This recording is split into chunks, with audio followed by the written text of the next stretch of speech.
You open an envelope and a stack of numbers and dates stares back at you, and you don't know which line matters most. By the end of this episode, I'll show you the one line to lock down first and how to check the math that follows. Here's my point of view. Start by confirming the effective date. Get that right, and a lot of the rest falls into place. Quick note, this is general information, not legal advice. Check your own letter and talk to an accredited VSO if you need case-specific help. Okay, imagine the letter in your hands. Don't let the form name confuse you. Sometimes it's called a decision letter, sometimes an award letter. One lays out the findings, the other shows the money. Either way, you don't start with the paragraph you like. You start at the top. You might be thinking, but Cameron, where do I even begin? Good question. Start with the header. Name, file number or VA claim number, the decision date, and most important, the effective date. Write that date down first. Seriously, write it down now. Why the effective date? Because that date is what VA uses to calculate retro pay and when benefits officially begin. If it's wrong, the money and the start of benefits clock can be wrong too. Next, scan for the rating entries. They usually read like condition name, diagnostic code, and a percent. For example, PTSD, 30%, or lumbar spine, 20%. Read those as separate findings. VA is saying this condition is service-connected at that percent. Important plain language note. That percentage is not a percent of your life. It's VA's measure of impairment and earning capacity loss. And if there's more than one condition, VA does not simply add the percentages together. So, how does VA turn 3 separate ratings into one combined number? Start with the largest rating.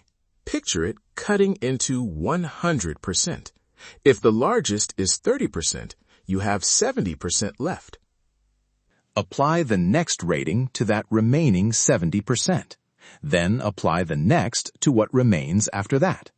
VA then rounds or references the combined table and lists a single combined percent on your letter. Small changes in one rating can move the final number more than you expect. One practical consequence. Don't rely on simple addition when you check the math. Look for the combined rating VA lists, then confirm the individual lines support it. Now, let's talk about retro pay. The effective date drives how far back VA owes you. Retro pay equals the time from the effective date to when VA started paying, or to the decision, with adjustments for dependency, offsets, and administrative timing. Common reasons your retro check looks different than you expected. VA picked a different effective date, dependency allowances processed later, or there are administrative offsets. Sometimes dependent pay is issued separately and shows up after the primary award, which surprises a lot of veterans. Check the dependents and allowances section. Verify the names and dates, spouse, children, and dependent parents show up there. If something's missing or the dates are off, that will affect monthly pay and retroactive amounts. Okay, a short list of common pitfalls to watch for. 1. The effective date isn't what you expected. 2. The combined rating doesn't match your math. 3. A condition you thought would be service-connected is missing. 4. Dependent information is wrong. Don't panic if you see one of those issues. Do this instead. Gather your paperwork. Pull the original claim date, service treatment records, and any medical records that show continuity. Then reach out to an accredited VSO or claims representative to review the letter with you. A quick real-world example. A veteran got a 30% shoulder rating, but the effective date was months later than his claim. He gathered service records and private doctor notes, got help from a VSO, filed a supplemental claim, and the effective date was corrected. He received retro pay for those months. Not every case ends the same, but checking dates and gathering evidence matters. Here's a short checklist to work through with your letter in front of you. 1. Confirm the file or claim number and decision date. 2. Write down the effective date. 3. Note each condition and its percentage and the combined percent. 4. Verify dependent entries. 5. Compare the retro amount shown to what you'd expect and flag discrepancies. Single action for today. Pull up your award or decision letter and write down 3 things: the effective date, the combined percentage VA lists, and the total retro payment shown. If any of those don't match what you expected, flag the letter and contact an accredited VSO or the VA for clarification. If you need help organizing records for that call, download the free 7-Step Veteran Benefits Reset Guide at vetbizmedia.com/veteran7.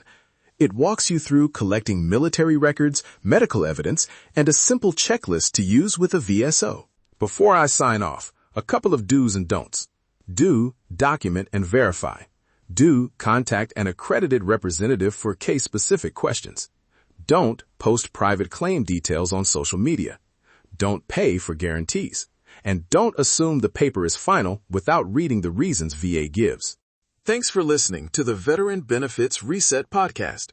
If you found today's episode helpful, follow the podcast, leave a review, and share it with another veteran who could benefit. Download the free 7-Step Veteran Benefits Reset Guide at vetbizmedia.com/veterans7. And remember, your service did not expire. Your story is still worth reviewing. Take the next responsible step. Until next time, stay organized, stay informed, and take the next responsible step. Veteran to veteran, facts over frustration.